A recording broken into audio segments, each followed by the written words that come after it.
نحمده ونستعينه ونستغفره ونعوذ بالله من شرور أنفسنا ومن سيئات أعمالنا من يهده الله فلا مضل له ومن يضلل فلا هادي له وأشهد أن لا إله إلا الله وحده لا شريك له وأشهد أن محمدا عبده ورسوله أرسله بالحق بشيرا ونذيرا يا أيها الذين آمنوا اتقوا الله حق تقاته ولا تموتن إلا وأنتم مسلمون يا أيها الناس اتقوا ربكم الذي خلقكم من نفس واحدة وخلق منها زوجها وبث منهما رجالا كثيرا ونساء واتقوا الله الذي تساءلون به والأرحام إن الله كان عليكم رقيبا يا أيها الذين آمنوا اتقوا الله وقولوا قولا سديدا يصلح لكم أعمالكم ويغفر لكم ذنوبكم ومن يطيع الله ورسوله فقد فاز فوزا عظيما أما بعد فإن خير الحديث كتاب الله وخير الهدي هدي محمد صلى الله عليه وسلم وشر الأمور محدثاتها وكل محدثة بدعة وكل بدعة ضلالة وكل ضلالة في النار قال الله تعالى في القرآن المجيد فإذا قرأت القرآن فاستعذ بالله من الشيطان الرجيم أعوذ بالله السميع العليم من الشيطان الرجيم بسم الله الرحمن الرحيم إن في خلق السماوات والأرض واختلاف الليل والنهار لآيات لأولي الألباب الذين يذكرون الله قياما وقعودا وعلى جنوبهم ويتفكرون في خلق السماوات والأرض ربنا ما خلقت هذا باطلا سبحانك فقنا عذاب النار. معزز حاضرین مسجد، پچھلے 3 خطبہ جمعہ سے لگاتار آپ حضرات کے سامنے آخرت پر عقیدہ یعنی ایمان بالآخرت کو موضوع بنا کر میں نے اس بات کی کوشش کی کہ آپ کے سامنے اس حوالے سے کچھ باتوں کو آپ کے سامنے پیش کرنے کی کوشش کروں کہ مرنے کے بعد میں اللہ رب العالمین انسانوں کو دوبارہ کس طریقے سے قیامت کے دن پیدا کریں گے. اس کے لیے میں نے قرآن کریم کی آیات کے ذریعے بہت سارے دلائل آپ کے سامنے پیش کیے اور ساتھ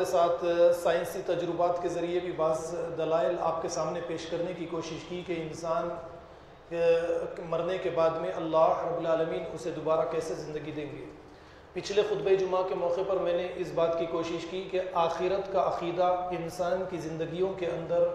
جو ایک اچھائی اور ان کے اندر ایک اچھے اخلاق اور کردار کو تیار کرواتا ہے، ان کی زندگیوں کے اندر ایک اچھی تبدیلی لے کر آتا ہے، وہ بے انتہا ضروری ہے. میں نے اس پر گفتگو کرنے کی کوشش کی اور اس موقع پر میں نے یہ باتیں آپ کے سامنے رکھی کہ اس دنیا کے اندر جو اچھائیاں آج باقی ہیں وہ انہی افراد کی وجہ سے ہے جو آخرت کے دن پر یقین رکھتے ہیں، اور جو افراد صرف اپنی زبان سے اس بات کا اقرار کرتے ہیں کہ ہم قیامت کے دن کا اقرار کرتے ہیں اور لیکن عملی میدان میں وہ اس کو ظاہر نہیں کر پاتے، تو ان کے بارے میں میں نے یہ کہا کہ وہ آخرت کے دن پر صحیح طریقے سے ایمان نہیں رکھتے. جو آخرت کے دن پر ایمان رکھتا ہے وہ اپنی اس دنیا کے یعنی اس مادی دنیا کے اندر سے اپنے آپ کو نکال کر وہ آخرت کی دنیا میں آج اپنے آپ کو کھڑا کر لیتا ہے، اور اس کو دیکھنے کا پرکھنے کا جو معیار ہم بنائیں گے، جو میٹر ہم تیار کریں گے، وہ اس کے اعمال اس دنیا کے اندر، وہ اس کے اعمال اقوال اس دنیا اور سوسائٹی کے اندر رہیں گے کہ یہ شخص جنتی ہے یا جہنمی ہے،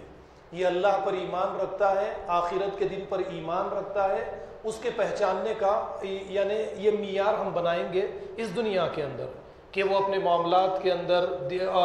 وہ اپنی دنیا داری کے اندر، یعنی ہر اعتبار سے دنیا کے وہ سوسائٹی کے بیچ میں اپنے آپ کو کس طریقے سے پیش کرتا ہے. یہ باتیں میں نے پچھلے خطبہ جمعہ کے موقع پر آپ کے سامنے پیش کرنے کی کوشش کی ہے. آج اس خطبہ جمعہ کے موقع پر آپ حضرات کے سامنے جس موضوع سے کچھ اہم باتوں کو پیش کرنے کی کوشش کروں گا وہ باتیں رہیں گی کہ یعنی اللہ رب العالمین نے جس طریقے سے اس دنیا کے اندر کامیابی حاصل کرنے کا جو راستہ بتایا ہے یا پھر برکت حاصل کرنے کا جو راستہ اللہ رب العالمین نے بتایا ہے وہ اس کائنات کو مسخر کرنے سے ہے یا اولیاء کرام بزرگان دین کے آثار کی برکت کی وجہ سے اسے موضوع بنا کر کچھ اہم باتوں کو آپ کے سامنے پیش کرنے کی کوشش کروں گا انشاءاللہ العزیز۔ ویسے آپ یہ جانتے ہیں کہ جب کبھی برکت یا برکت کی بات جب کبھی ہمارے سامنے آتی ہے تو فوراً ہمارے ذہن میں کچھ چیزیں ہمارے ذہن کے اندر آ جاتی ہیں، وہ یہ کہ انسان کے یہاں پر بے انتہا مال رکھے یا بے انتہا اولاد رکھے تو ہم یہ سمجھتے ہیں کہ یہ برکت ہے، اللہ نے ہمیں برکت سے نوازا ہے۔ لیکن حقیقت میں اگر ہم دیکھیں گے، ایک انسان ہے، غریب ہے، حلال کی کمائی کماتا ہے، بیوی بچے اطاعت گزار ہے، اور کما کر آنے کے بعد میں رات کو اگر چین کی نیند سو جاتا ہے، سکون کے ساتھ اس کی زندگی گزر رہی ہے، تو حقیقت میں یہی برکت ہے، اسی کو برکت سمجھنا چاہیے۔ لیکن آج میں آپ کے سامنے اس پر گفتگو نہیں کروں گا، بلکہ آج میں آپ کے سامنے جن باتوں کو پیش کرنے کی کوشش کروں گا کہ قرآن کریم اور نبی کریم صلی اللہ علیہ وسلم نے برکت کسے بتایا ہے، اور ہم نے برکت کن چیزوں کے اندر تلاش کی ہے، کن چیزوں کو ہم برکت سمجھتے ہیں۔ ویسے ہم ہندوستان میں بسنے والے یا پھر بر اعظم ہندوستان، پاکستان، بنگلہ دیش کو اگر ہم اپنے سامنے رکھیں تو ہم اچھی طرح سے یہ جانتے ہیں کہ کسی بزرگان دین کی قمیص ہے، یا کسی بزرگان دین کے بال ہے، یا کسی بزرگان دین کا عصا یعنی لکڑی ہے، یا پھر طرح طرح کی چیزیں جسے ہم نے اپنی طرف سے تراشیدہ ہے، انہی کے اوپر انہی چیزوں کے ذریعے سے ہم برکت حاصل کرنے کی کوشش کرتے ہیں۔ ویسے تو ہمارا یہ بھی عقیدہ ہے، جب کبھی بھی ربیع الاول کا مہینہ آتا ہے، ہم دیکھتے ہیں کہ ہندوستان کی ساری سڑکیں یا پھر اسی طریقے سے ہماری اپنی سوسائٹی میں، ہماری اپنی بستی میں بھی جو پہلے نہیں تھا، آج کل وہ سلسلہ ایک ہماری اپنی بستی میں بھی شروع ہو چکا ہے کہ کہیں پر کسی کے مکان میں نبی اکرم صلی اللہ علیہ وسلم کے آثار کی زیارت کروائی جاتی ہے، اور لوگ کثرت کے ساتھ نبی کریم صلی اللہ علیہ وسلم کے آثار کی زیارت کرنے کے لیے تشریف لے جاتے ہیں۔ اور وہیں پر یہ بھی کہا جاتا ہے کہ شیخ عبد القادر جیلانی رحم اللہ کی قمیص ہے، ان کا عصا ہے، نہ جانے کیا کیا چیزوں کو کانچ کے مرتبانوں میں یا شیشوں میں رکھ کر ان کی زیارت کروائی جاتی ہے۔ آپ اچھی طرح سے ان باتوں سے واقف ہیں، اور اس کے لیے کئی روایات بھی گھڑ لی گئی کہ اس کے اندر اتنی برکت ہے، اس سے اتنے فائدے حاصل کیے جا سکتے ہیں۔ آپ قرآن کریم پر اگر آپ قرآن کریم کا اگر مطالعہ کریں گے، قرآن کریم اس قسم کی کسی برکت کی طرف انسانیت کو لے جانا ہی نہیں چاہتا ہے۔ قرآن کریم برکت یا برکات جس چیز کے اندر انسانیت کو تلاش کرنے کا حکم دیتا ہے، یا جس چیز کی طرف توجہ لے کر جاتا ہے، اس کو سمجھانے کے لیے سب سے پہلے میں آپ کے سامنے سورہ انعام کی ایک آیت کو پیش کروں گا۔ اللہ تعالیٰ فرماتے ہیں وَلَوْ أَنَّ أَهْلَ الْقُرَىٰ آمَنُوا وَاتَّقَوْا، اگر بستیوں والے ایمان لاتے اور تقوی کا راستہ اختیار کرتے، اور پھر اللہ نے آگے فرمایا لَفَتَحْنَا عَلَيْهِمْ بَرَكَاتٍ مِّنَ السَّمَاءِ وَالْأَرْضِ، ہم آسمانوں سے اور زمین سے ان کے لیے برکت کے دروازے کھول دیتے۔ اب یہاں پر غور کیجئے، برکات من السماء والارض، یہاں پر برکت کا لفظ اللہ رب العالمین نے استعمال کیا، اور یہ فرمایا کہ اگر ایمان لاتے، تقوی اختیار کرتے بستیوں والے، تو ہم ان کے لیے آسمانوں سے اور زمین سے برکتوں کے دروازے کھول دیتے۔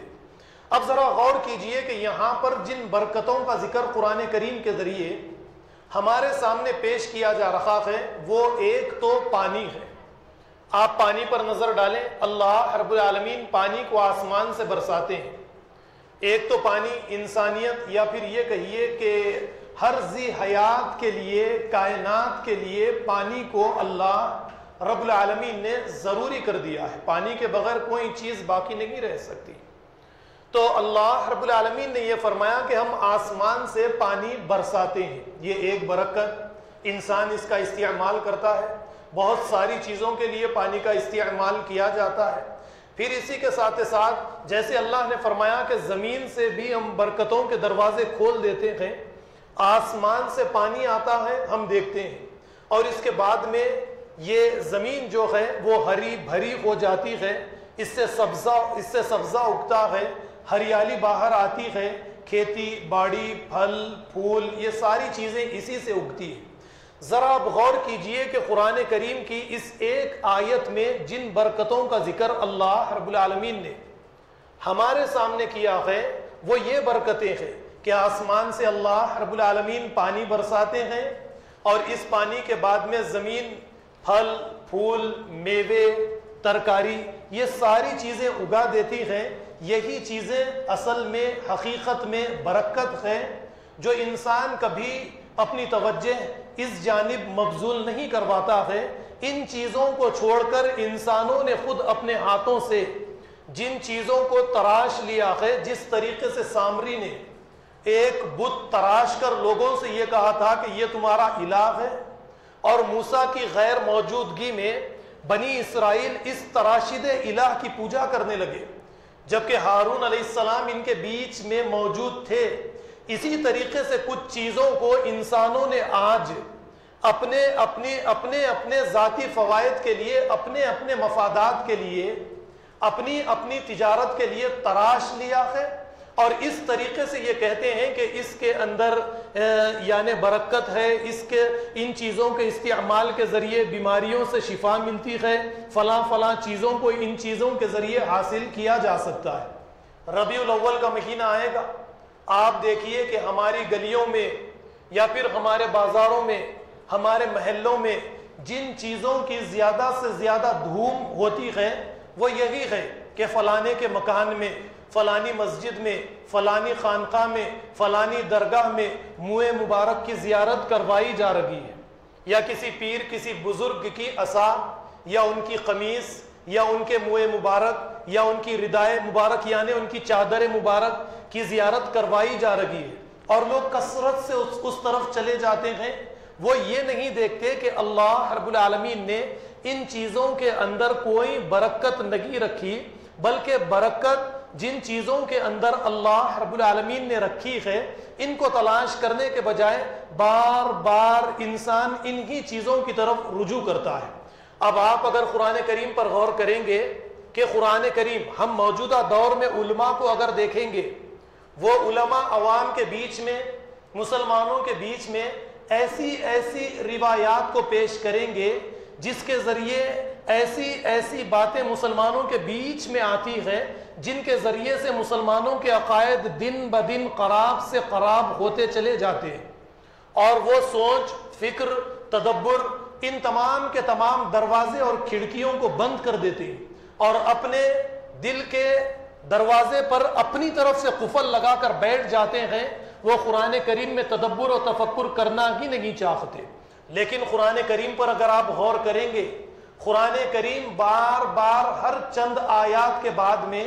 ایک بات فرماتا ہے, مسخر لکم ما فی السماوات والارض مسخر لکم والشمس والقمر, کہ اے انسانوں, اے ایمان والو, زمین اور آسمان کی ساری چیزوں کو اللہ نے تمہارے مسخر کر دیا ہے, تمہارے تابع کر دیا ہے. یہ سورج تمہارے لیے بنایا گیا, تمہارے مسخر کر دیا گیا. یہ چاند تمہارے لیے بنایا گیا, تمہارے مسخر کر دیا گیا. یہ ستارے تمہارے لیے بنائے گئے, تمہارے مسخر کر دیے گئے. یہ زمین و آسمان کی ساری چیزیں تمہارے مسخر کر دی گئی ہے. اگرچہ تمہیں بڑی دکھائی دیتی ہے, بڑی طاقتور دکھائی دیتی ہے, لیکن اے انسانوں یہ ساری چیزیں تمہارے مسخر کر دی گئی ہے. اب ذرا غور کیجئے کہ ہم جنہیں علماء کے نام سے جانتے ہیں, ان کی ذمہ داری یہ تھی کہ عوام کے بیچ میں خطبہ جمعہ کے موقع پر یا اسی طریقے سے جب کبھی دینی اجتماعات ہوں تو ان کی توجہ اس جانب مبذول کروائیں کہ دیکھو کائنات کی ساری چیزوں کو اللہ نے تمہارے تابع کر دیا ہے, تمہارے مسخر کرنے کے لیے کائنات کی ساری چیزوں کو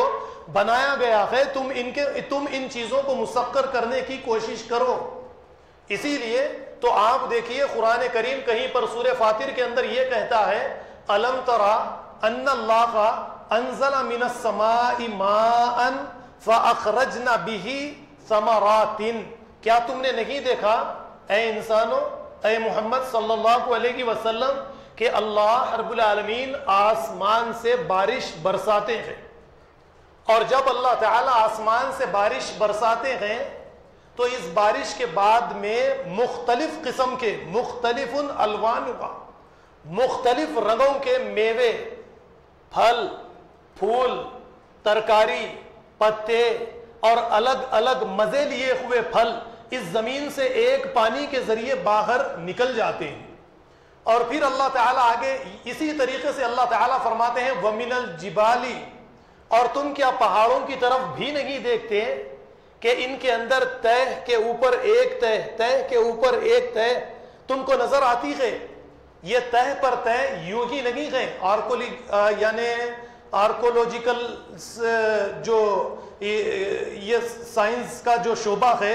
اس پر وقفیت رکھنے والے اچھی طریقے سے جانتے ہیں کہ اللہ نے قرآن کریم کے اندر جو یہاں پر ذکر کیا ہے وہ چپ یوں ہی نہیں کیا، بلکہ ایک تہ پر جو دوسری تہ ہوتی ہے یہ اس کی یعنی اس کے مختلف مراحل ہوتے ہیں، اس کو جانچنے کے لیے کہ اس کی عمر کیا ہے، یہ پہاڑ کب پیدا کیا گیا، کتنے ہزار سال پرانا یہ پہاڑ ہے۔ جیسا کہ ایک طریقہ بھی ہے کاربن ڈیٹنگ کے ذریعے بھی معلوم کیا جا سکتا ہے کہ کس چیز کی عمر کتنی ہے، یہ تمام کی تمام معلوم کرنے کی طرف اشارہ دیا جا رہا ہے کہ دیکھو اللہ نے پہاڑوں کو پیدا کیا، اس کے اندر ایک تہ پر دوسری تہ اللہ رب العالمین نے بنائی، اور پھر آگے یہی فرمایا مختلفاً الوانھا، ان کے رنگ بھی تم مختلف قسم کے دیکھتے ہو، الگ الگ قسم کے الگ الگ رنگوں کے تم پہاڑ دیکھا کرتے ہو۔ اور پھر اسی طرح اللہ رب العالمین نے آگے فرمایا وَمِنَ النَّاسِ وَالدَّوَابِّ وَالْجِبَالِ مُخْتَلِفٌ أَلْوَانُهَا كَذَلِكَ، اور انسانوں میں بھی جانوروں میں بھی تم دیکھتے ہو کہ الگ الگ رنگ کے انسان اور جانور تمہیں اسی طرح سے نظر آتے ہیں۔ اب آپ غور کیجئے کہ جو اس کائنات کے اندر غور اور فکر کرتا ہے، کائنات کی چیزوں کو مسخر کرتا ہے، اور مسخر کرنے کے بعد میں اس دنیا میں بسنے والے انسانوں کو فائدہ، ان کائنات کی چیزوں کو مسخر کر کے فائدہ اٹھانے کے لیے دے ڈالتا ہے، ان لوگوں کو اللہ رب العالمین نے عالم بتایا۔ ہمارے یہاں پر علماء کسی مدرسے سے فارغ سند یافتہ انسان کو، مسلمان کو ہم عالم سمجھتے ہیں، لیکن دنیا کے بارے میں انہیں کسی قسم کی کوئی معلومات حاصل نہیں رہتی۔ یعنی آپ یہ دیکھیں گے کہ یہ کرونا وائرس کے ٹائم میں ویکسین کے بارے میں، ویکسین انسان کے جسم میں کس طریقے سے کام کرتی ہے، علماء کو اس کے بارے میں کوئی جانکاری حاصل نہیں۔ بس بیٹھ کر انسانوں کو یہ کہہ دینا کہ ویکسین لینے سے 2 سال میں یہ ہو جائے گا، 3 سال میں یہ ہو جائے گا، ایسا ہو جائے گا، بچے نہیں ہوں گے، نسلیں ختم ہو جائیں گی۔ آپ ذرا غور کیجئے کہ علماء کی یہ حالت ہو چکی ہے، لیکن قرآن ان تمام کی تمام چیزوں کا ذکر کرنے کے بعد میں فرماتا ہے انما یخشی اللہ من عبادہ العلماء، اللہ سے ڈرنے والے، پہاڑوں میں غور و فکر کرنے والے، سبزیوں پر غور و فکر کرنے والے، ساری چیزوں کو مسخر کرنے والے، یہ سائنسدان جو ہے یہی حقیقی علماء ہیں، اور یہی حقیقی طور پر اللہ رب العالمین کا خوف رکھنے والے۔ یہ سورہ فاطر کی آیت ہے۔ آپ ذرا غور کیجئے کہ اس طریقے سے غور و فکر، کائنات کی چیزوں میں غور اور فکر کرنے کے بجائے ہم نے نہ جانے اپنی طرف سے تراشیدہ چیزوں کو برکت کے ہم نے ذریعے بنا لیے۔ اگر آپ برکت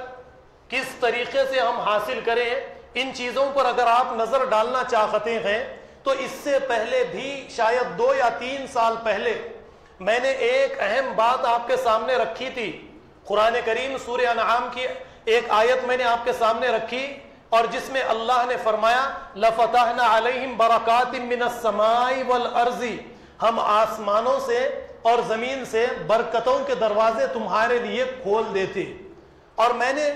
آپ کے سامنے پانی کو پیش کیا ہے۔ اب پانی کے اندر کس طریقے سے برکت آپ کو حاصل ہوگی، اس پر ذرا غور کیجئے۔ آپ ٹائیڈل انرجی کے بارے میں اچھی طرح سے جانتے ہیں، پڑھے لکھے جو بچے ہیں ٹائیڈل انرجی کے بارے میں اچھی طرح سے جانتے ہیں کسی دریا کے اندر ایک ڈیم بنا لیا جاتا ہے اور پانی کی لہروں کے ذریعے سے الیکٹرک جنریٹ کی جاتی ہے. اس الیکٹرک کو آپ کے گھروں تک تاروں کے ذریعے پہنچایا جاتا ہے. کیا یہ برکت نہیں ہے؟ آپ بتائیے. پانی کی اس طاقت کا صحیح استعمال کرنا، اس پر تجربات کرنا اور اسے الیکٹرک کے اندر جنریٹ کر کے ساری دنیا کو روشن کر دینا،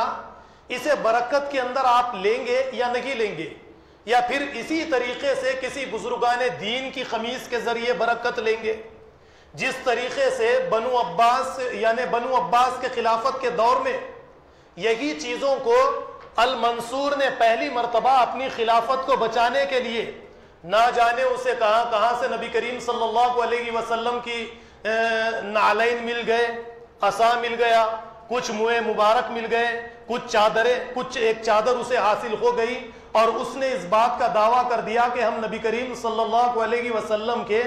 خاندان والے ہیں، لہٰذا ہمارے یہاں پر نبی کریم صلی اللہ علیہ وسلم کے یہ آثار مبارکہ موجود ہے. بس بڑی آسانی کے ساتھ اس کی خلافت کو تسلیم کر لیا گیا.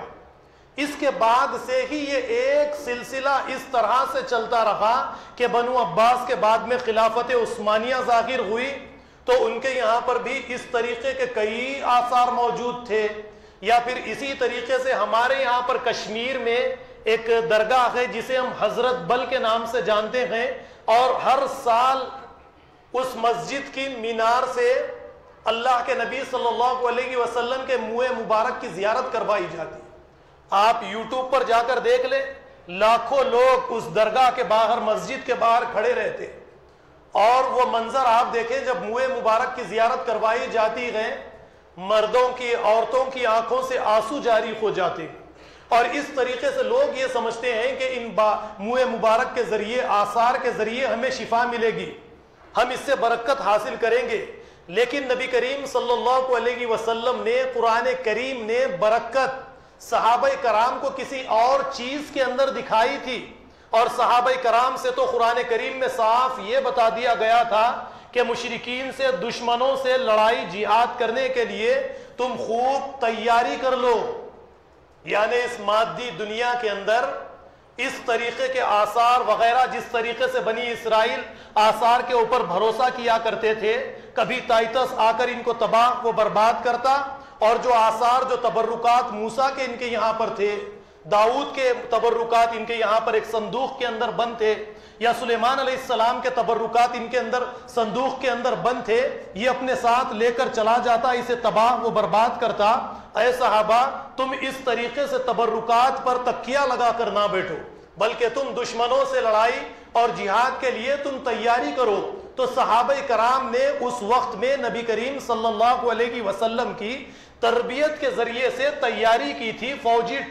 ٹریننگ لی تھی. اسی ٹریننگ کے ذریعے نبی کریم صلی اللہ علیہ وسلم نے جنگ بدر میں 313 صحابہ کرام کے ذریعے ایک کثرت رکھنے والی فوج پر فتح حاصل کی تھی. نہ کہ یہ کہ تبرکات جس طریقے سے خلافت عثمانیہ کے دور میں یا خلافت بنو عباس کے دور میں یہ کیا گیا، جب کبھی دشمن لڑنے کے لیے آتے منگولوں کی شکل میں تو وہ کیا کرتے، فوراً مساجد کے اندر، خانقاہوں کے اندر، درگاہوں کے اندر یہ کہتے کہ ختم بخاری شریف، ختم قرآن کا سلسلہ شروع کر دیا جائے. اور خلیفہ جو ہوتا یہ ردائے مبارک یعنی نبی کریم صلی اللہ علیہ وسلم کی چادر اپنے جسم پر اوڑھ لیتا اور یہ کہتا کہ اس کے ذریعے سے ہم ہار نہیں سکتے، کوئی ہمیں کسی قسم کا نقصان نہیں پہنچا سکتا. یہی تراشید آثار کی وجہ سے بنو عباس کی خلافت گئی. بنو عباس کے بعد میں خلافت عثمانیہ کا یہی ہوا. آپ اچھی طرح سے جانتے ہیں کہ آج کے اس ترقی یافتہ دور میں بھی ہم برکت کو انہی چیزوں کے اندر اگر تلاش کرنے لگیں گے کہ برکت کسی کی قمیص میں ہے، کسی کے منہ مبارک میں ہے، اور طرح طرح کی باتیں، ان چیزوں کے بارے میں یہ اپنی طرف سے کر لینا کہ ہر سال یہ کچھ سینٹی میٹر بال بڑھتے ہیں، یا پھر اس طریقے سے اور نہ جانے کیا کیا باتیں ہم نے اپنی طرف سے بنا لی ہے، اور اس پر یہ یقین رکھنا، یہ تمام کی تمام باتیں ہمیں گمراہی کی طرف لے کر جانے والی باتیں. ان چیزوں سے ہمیں اجتناب کرنا چاہیے. بلکہ دیکھیے قرآن کریم کی ایک آیت مجھے یاد آئی. اللہ تعالیٰ قرآن کریم میں یہ فرماتے ہیں, پہلے سے تو آیت یاد نہیں آ رہی ہے لیکن آخر میں اللہ نے یہ فرمایا لم یخروا سمم و عمیانا, کہ اللہ کی آیتیں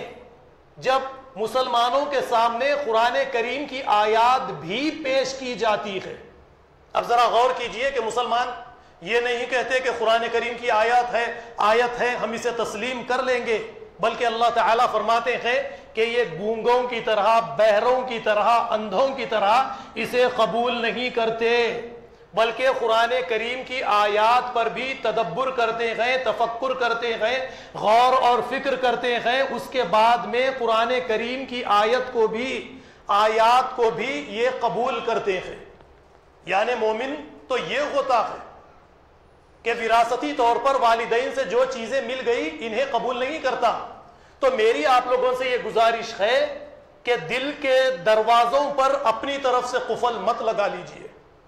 قرآن کہتا ہے افلا یتدبرون القرآن ام علی قلوب اقفالها, کیا ہو گیا تم نے اپنی طرف سے اپنے دلوں پر تالے لگا لیے اور رونے لگے کہ صاحب راستہ تو بند ہے, کہاں پر جائیں. اپنی طرف سے کمرے میں کنڈی لگا لی اور باہر والوں کو آواز دے کر چیخ کر چلا کر یہ کہتے ہیں کہ دروازہ تو بند ہے. تو یہی حال آج ہم مسلمانوں کا ہو چکا ہے. یعنی تدبر و تفکر کے تمام دروازوں کو ہمیں دوبارہ کھولنا چاہیے. یہی حالات آج سے کچھ سال پہلے, کچھ ایک صدی پہلے کہیے, عیسائیوں کے یہی حالات تھے. آپ عیسائیوں کے بارے میں شاید نہیں جانتے. عیسائیوں کے یہاں پر مغربی ممالک میں ہر چرچ کے اندر حضرت عیسیٰ علیہ السلام کا کفن موجود ہوتا, اور اس کے بارے میں وہ یہ عقیدہ رکھتے کہ یہ وہی کفن ہے جس میں حضرت عیسیٰ علیہ السلام کو جس کفن کے ذریعے حضرت عیسیٰ علیہ السلام کو دفنایا گیا. اور یعنی اٹلی میں ایک سٹی ہے جس کا نام تورین جس کا نام ہے, وہاں پر تو ایک چرچ کے اندر یہ کفن کو لگایا گیا اور اس کے بارے میں یہ دعویٰ کیا جاتا ہے کہ یہ حقیقی کفن ہے حضرت عیسیٰ علیہ السلام کا, اور اس کے اوپر کچھ خون کے دھبے بھی موجود ہیں. اور یعنی کاربن ڈیٹنگ کے ذریعے سے انہوں نے اس بات کا بھی دعویٰ کیا ہے کہ اس کے اوپر حضرت عیسیٰ علیہ السلام کا عکس بھی موجود ہے. چلیے قبول, بہت سارے عیسائی آج بھی اسے صحیح مانتے ہیں, لیکن عیسائیوں کے اندر ایسے سائنسدان تجربے کرنے والے موجود ہیں جو ان باتوں پر, مفروضہ باتوں پر یقین نہیں رکھتے. اس کی تحقیق کے لیے آج سے کچھ سال پہلے اس کفن کو لیا گیا. 2 سائنسدانوں نے اس پر تجربے کیے اور انہوں نے کہا کہ ہاں یقیناً یہ عیسیٰ کا کفن ہے جس کے اندر عیسیٰ کو قبر میں دفن کیا گیا تھا. پھر اس کے بعد میں کچھ دوسرے سائنسدانوں نے اسے لیا اور کاربن کے ذریعے اس پر بھی تحقیق کی گئی, اور پھر اس کے بعد میں اس بات کا دعویٰ کر دیا گیا کہ یہ عیسیٰ علیہ السلام کا حقیقی کفن نہیں ہے کیونکہ اس کی عمر کچھ 100 سال کی ہے اور حضرت عیسیٰ کے اس دنیا سے جا کر 2000 کچھ سال گزر چکے, لہٰذا یہ ایک جھوٹا کفن ہے جسے حضرت عیسیٰ علیہ السلام کی طرف منسوب کر دیا گیا. آپ یوٹیوب پر جائیے, گوگل پر جائیے, سرچ کیجیے, آپ کو ملے گا. اس کے بارے میں آپ کو زیادہ سے زیادہ معلومات حاصل ہو جائے گی. اور پھر ساتھ ساتھ یہ بھی آپ اچھی طرح سے جان لیجئے کہ جس لکڑی پر حضرت عیسیٰ کو کیل مارے گئے تھے, جس لکڑی پر حضرت عیسیٰ علیہ السلام کو کیلے مارے گئے تھے, جس پر آپ کو لگا دیا گیا تھا لکڑیوں پر, اب عیسائی چرچوں کے اندر, کئی چرچوں کے اندر یہ لکڑیاں موجود ہیں اور ہر ایک چرچ والے کا یہ دعویٰ ہے کہ یہ وہی لکڑی ہے جس پر حضرت عیسیٰ کو کیل مار کر لٹکا دیا گیا تھا. اب اگر ان لکڑیوں کو جمع کیا جائے تو کئی ہزار گھر تعمیر ہو جائیں گے. ایک لکڑی تھی یا کئی ہزار ہو چکے بتائیے. اور حضرت عیسیٰ کو جن کیلوں کے ذریعے لکڑی پر ٹنگایا گیا تھا وہ 4 کیلے تھے، لیکن آج دنیا کے اندر کچھ چرچوں کے اندر 30 سے زیادہ کیلے یعنی نیلز موجود ہیں۔ یہی معاملہ ٹھیک مسلمانوں کا ہو چکا ہے۔ اب اس کے لیے ایک واقعہ میں آپ کو سمجھاؤں تاکہ آپ غور و فکر کریں، ان چیزوں کو سمجھنے کی کوشش کریں۔ ایک واقعہ آپ کے سامنے بار بار اس موقع پر جب ربیع الاول کا مہینہ آتا ہے آپ کے سامنے پیش کیا جاتا ہے۔ وہ واقعہ کیا ہے؟ حضرت خالد بن ولید کے سر پر ایک ٹوپی ہوا کرتی تھی، اس ٹوپی کے اندر اللہ کے نبی صلی اللہ علیہ وسلم کے منہ مبارک آپ رکھتے، اور اس منہ مبارک کی برکت سے آپ بڑی بڑی جنگیں جیت لیا کرتے تھے۔ اور ایک مرتبہ جب رومیوں سے جنگ چل رہی تھی، حضرت خالد بن ولید اپنی ٹوپی پہننا بھول گئے اور منہ مبارک آپ کے ساتھ نہیں تھے، آپ جنگ ہار رہے تھے اور مسلمان شہید ہوتے چلے جا رہے تھے۔ حضرت خالد بن ولید کو خیال آیا کہ آپ منہ مبارک بھول کر آ گئے، اور اسی موقع پر کچھ ہی دیر میں آپ نے دیکھا کہ ایک گھوڑے پر کوئی سوار تیزی کے ساتھ خالد بن ولید کی طرف دوڑتا ہوا آ رہا ہے، اور جیسے ہی قریب یہ گھوڑا آیا تو خالد بن ولید نے دیکھا کہ آپ کی بیوی اس گھوڑے پر سوار ہے اور آپ کو آپ کی ٹوپی دیتی ہے جس میں منہ مبارک لگے ہیں۔ حضرت خالد بن ولید اس ٹوپی کو اپنے سر پر پہنتے ہیں اور ہارنے والی جنگ کو اس منہ مبارک کی برکت سے دوبارہ جیت لیتے ہیں۔ اب مسلمان جب علماء کی زبان سے اس طریقے کی باتیں سنیں گے، سبحان اللہ، الحمدللہ، ماشاء اللہ، کیا برکت ہے منہ مبارک کی، یہ کہہ کر یعنی فضا کو گرم کر دیتے۔ آپ ذرا غور کیجئے، ذرا اپنے دل کے تالے آپ کھولیے، تدبر و تفکر تو کیجئے کہ نبی کریم صلی اللہ علیہ وسلم اپنے سارے منہ مبارک کے ساتھ جنگ احد میں صحابہ کرام کے ساتھ یعنی سر کے بال، داڑھی کے بال منہ مبارک کے ساتھ موجود ہے، اور صحابہ کرام کی چھوٹی سی غلطی نے جیتنے والی جنگ کو ہار کے اندر تبدیل کر دیا، اور مسلمانوں کو ہرانے والے یہی خالد بن ولید ہے جو ابھی مسلمان نہیں ہوئے مشرک ہے، آ کر مسلمانوں پر حملہ کرتے ہیں۔ نبی کریم صلی اللہ علیہ وسلم کے اوپر حملہ کر دیا جاتا ہے، آپ کے دانت توڑ دیے جاتے ہیں، آپ کو زخمی کر دیا جاتا ہے۔ جیتنے والی جنگ نبی کریم صلی اللہ علیہ وسلم اپنے منہ مبارک کے ساتھ موجود ہے، ہار جاتے ہیں چھوٹی سی صحابہ کی غلطی کی وجہ سے۔ لیکن ایسے واقعات مسلمانوں کے بیچ میں پھیلا دیے جاتے ہیں کہ منہ مبارک کی وجہ سے خالد بن ولید جو ہیں یہ ہر ہارنے والی جنگ کو فتح کے اندر تبدیل کر لیا کرتے تھے۔ کیا اس طریقے کی باتوں کو ہم مانیں گے؟ کیسے مانیں گے بتائیے؟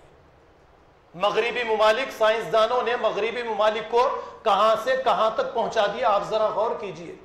ٹائیڈل انرجی کی بات میں نے آپ کے سامنے کی ہے، ہم چراغوں اور قندیلوں کے اندر تھے 100 سال پہلے، انہوں نے چراغوں اور قندیلوں سے نکال کر الیکٹرکسٹی پیدا کی، ساری دنیا کو برقی لہروں کے ذریعے، الیکٹرک بلب کے ذریعے ساری دنیا کو انہوں نے روشن کر دیا۔ الیگزینڈر گراہم بیل نے اپنی بیوی اور اپنی ماں کو بحری پایا، اور اس کے بعد میں اس نے اتنی ریسرچ کی کہ ایک ٹیلی فون کو اس نے ایجاد کر دیا۔ ہم مسلمانوں نے کیا کیا؟ یہ تراشیدہ آثار کو ہم نے اپنی قوم کے سامنے رکھ دیا، اور ان کی ترقی کی راہوں میں سب سے بڑی رکاوٹ ہم خود، آج کے علماء ان کی ترقی میں سب سے بڑی رکاوٹ بن کر کھڑے ہو گئے۔ ان رکاوٹوں کو ہمیں ہٹانا چاہیے، قرآن کی طرف توجہ دلوانی چاہیے کہ کیوں قرآن کہتا ہے مسخر لکم ما فی السماوات والارض، ساری چیزیں تمہارے مسخر کر دی گئی۔ غور و فکر کرو، تحقیق کرو، ریسرچ کرو، اور ترقی کے راستے دنیا انسانیت کے سامنے تم ایک کے بعد ایک کھولتے چلے جاؤ۔ اس مادی دنیا کے اندر تم اس طریقے سے آگے نہیں بڑھ سکتے۔ اللہ کے جو قوانین مادی دنیا کے لیے ہے، ان قوانین پر چلے بغیر تم کامیابی ہرگز حاصل نہیں کر سکتے۔ نہیں، ہم ان چیزوں کی طرف جانا ہی نہیں چاہتے. ہم کہتے ہیں کہ دنیا تو ملعون ہے, ہمیں دنیا سے کیا لینا دینا. پھر دعا کرتے ہیں ربنا آتنا فی الدنیا حسنہ. جب دنیا ملعون ہے تو حسنہ کیوں کہتے ہیں آپ دنیا کے لیے؟ اس مادی دنیا ہی میں رہ کر آپ کو روحانی دنیا کی تعمیر کرنی. یہ آپ کیوں نہیں سمجھتے کہ اس مادی دنیا ہی اس کے ذریعے آپ کو روحانی دنیا کے اندر آپ کو داخلہ ملنے والا. اس پہلے مادی دنیا کو بنانا ہے, اس مادی دنیا کے اندر ترقی حاصل کرنی ہے. نہیں کریں گے. قرآن کہتا ہے وَلَقَدْ ذَرَانَا لِجَهَنَّمَ كَثِيرًا مِّنَ الْجِنِّ وَالْإِنسِ لَهُمْ قُلُوبٌ لَا يَفْقَهُونَ بِهَا وَلَهُمْ أَعْيُنٌ لَا يُبْصِرُونَ بِهَا وَلَهُمْ آذَانٌ لَا يَسْمَعُونَ بِهَا أُولَٰئِكَ كَالْأَنْعَامِ بَلْ هُمْ أَضَلُّ. کہ بہت سے لوگ اس دنیا کے اندر ایسے ہیں, ان کا چلنا پھرنا, ان کا نظام زندگی, ان کی گمراہی, ان کی مفروضہ تراشد, یہ آثار و آثار کو دیکھ کر ان کی زندگی, ان سے بے انتہا محبت اور ایسی زندگی کہ بے وقوفوں کے جیسی زندگی دیکھ کر تم اس بات کا نتیجہ لگا سکتے ہو کہ یہ کل قیامت کے دن جہنم کے اندر ڈالے جائیں گے. ان کی نشانیاں کیا ہے؟ دل ہے, دل سے کام نہیں لیتے, آنکھ ہے دیکھتے نہیں, کان ہے سنتے نہیں, بل ہم عدل, یہ جانوروں کے جیسے. وہ اس لیے کہ جانور تو اپنی جبلت انسٹنکٹ پر چلتا ہے. بکری کے سامنے گوشت ڈال دے یہ نہیں کھاتی, شیر کے سامنے گھاس ڈال دے نہیں کھاتا, اپنی جبلت پر یہ قائم ہے. لیکن انسان تو اپنی جبلت پر, یعنی اسے آزادی دی گئی ہے, اس کو کان, آنکھ, دل, دماغ اس لیے دیا گیا ہے کہ وہ غور و فکر کرے, تدبر کرے, فکر کرے, دیکھے کہ یہ تراشیدہ چیزیں حقیقت میں نبی کریم صلی اللہ علیہ وسلم کی ہیں یا نہیں ہیں, ان میں برکت ورکت موجود ہے یا نہیں ہے. بلکہ جس طریقے سے عیسائیوں نے حضرت عیسیٰ علیہ السلام کے کفن کو اپنی تلاش کا موضوع بنایا اور حقیقت تک پہنچے. میں آپ کے سامنے اگر یہ کہوں تو غلط نہ ہوگا کہ اگر یہ دعویٰ کیا جائے کہ فلانی قمیص شیخ عبد القادر جیلانی کی ہے, کوئی مشکل نہیں. آپ اس کو تحقیق کے لیے سائنسدانوں کے حوالے کر دیجئے, کتنے سال کتنے سو سال کی کس کی ہے کیا نہیں ہے, آپ کو بتا کر دے دیں گے. منہ مبارک ہے یا کوئی اور چیزیں آپ کے یہاں پر موجود ہے, عصا ہے وغیرہ ہے, آپ سائنسدانوں کے حوالے کر دیجئے. یہ ساری چیزیں تو آسان ہو چکی ہے, آپ کو پتا چل جائے گا کہ حقیقت میں یہ ہے یا نہیں ہے. جس طریقے سے 4 کیلوں سے 30 کیل ہو گئے, ایک کفن سے کئی کفن ہو گئے, ایک لکڑی سے کئی ہزار لکڑیاں حضرت عیسیٰ علیہ السلام کو جس پر ٹنگایا گیا تھا بن گئی. اسی طریقے سے سارے اسلامی ممالک میں نبی کریم صلی اللہ علیہ وسلم کے نالین مبارک ہزاروں کی تعداد میں, منہ مبارک ہزاروں کی تعداد میں, عصائے مبارک ہزاروں کی تعداد میں, خمیس مبارک ہزاروں کی تعداد میں اس طریقے سے ہو چکے. تو برادران اسلام, میری آپ سے گزارش ہے کہ قرآن جس طرف ہمیں لے جانا چاہتا ہے ہمیں اس طرف جانا چاہیے. قرآن جو راستہ ہمیں دکھاتا ہے اس راستے کو چھوڑ کر مفروضہ ہم نے اپنی طرف سے جو راستے ہم نے اپنی طرف سے بنائے ہیں, ان تمام کے تمام راستوں کو تو ہمیں چھوڑنا پڑے گا. تو یہ چند ضروری باتیں تھیں جو میں نے آپ کے سامنے رکھی ہیں, جس کے ذریعے سے مجھے اس بات کی امید ہے